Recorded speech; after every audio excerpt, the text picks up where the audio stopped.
Hello, beautiful people. What we are about to do may seem complicated, but I know we can do it. In past videos, we have been making use of foods that we would have normally just thrown away past their prime. Like the potato when it was starting to sprout, or the apple that was covered in bruises. These are things that we don't really want to eat, but there's still hope. Like with these tomatoes. We didn't get to eat them all before they started to shrivel up. See how wrinkly that one is? But the seeds in these fruits are still good. It's just the outside that has lost its appeal.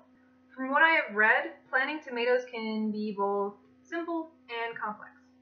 I'll give you an example. Describing what soil to plant your tomatoes in, Suzanne Desjardins says, even though it's known as potting soil, the best medium for seed starting has no soil at all. Use a sterile, soilless mix that's labeled for seed starting.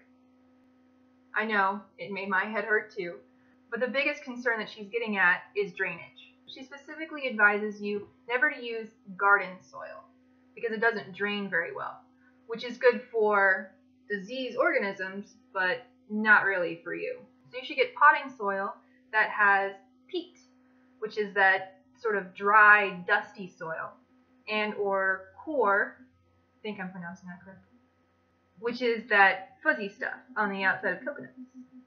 Now we don't have to prepare these seeds with stratification like we did with the sweet gum tree seeds and the apple seeds. We can skip ahead to germination. And for that, we will need our pot, our soil, water, and a warm place to put our pots after we're done planting the seed. Now, if you're wondering why I'm doing this inside, it is raining outside. I took Miss Desjardins' advice and bought potting soil that has both peat and core in it. Now, what we need to do is fill our pot with soil.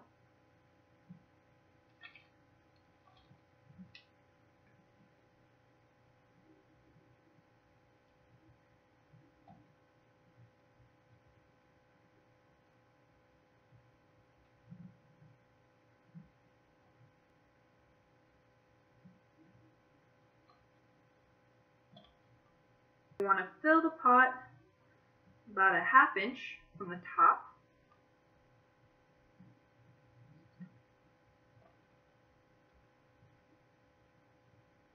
Now we dampen the soil with water.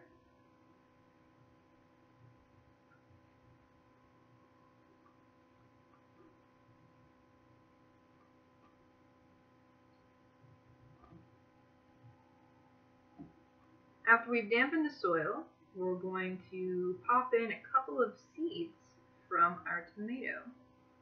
2 or 3 seeds. 1, 2. And then we're going to put about a ½ inch of soil on top.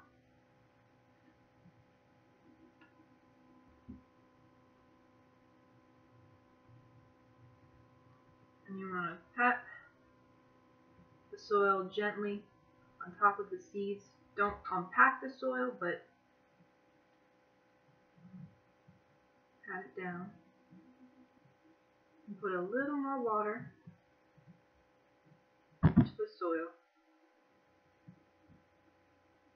This is so that the seeds can settle into the soil. Now we need to put them in a warm place where they can start to grow. These seeds need warmth, but they don't need sunlight just yet. Helpful tip: if you can give your seeds something like a greenhouse, they will love it. If you don't have a container that you can put over the top to give it that greenhouse effect, you can use plastic wrap stretched over the top of the pot to keep the moisture in. Of course, you'll want to remove your greenhouse and move your pot to a windowsill when you start to see sprouts. Now, a number of sources suggest that you use something called grow lights for your tomatoes. We don't have those, so I will be keeping my seeds on the windowsill, and I will set up a desk lamp to make up for the parts of the day when the sunlight isn't coming directly through the window. Below, I have included a link to an article by gardeners.com that can tell you about how many hours of sunlight your plants will need and the options that you have for growing plants indoors. Of course, I have at least one more little project before I go, and I am very excited. That video is coming soon, but until then,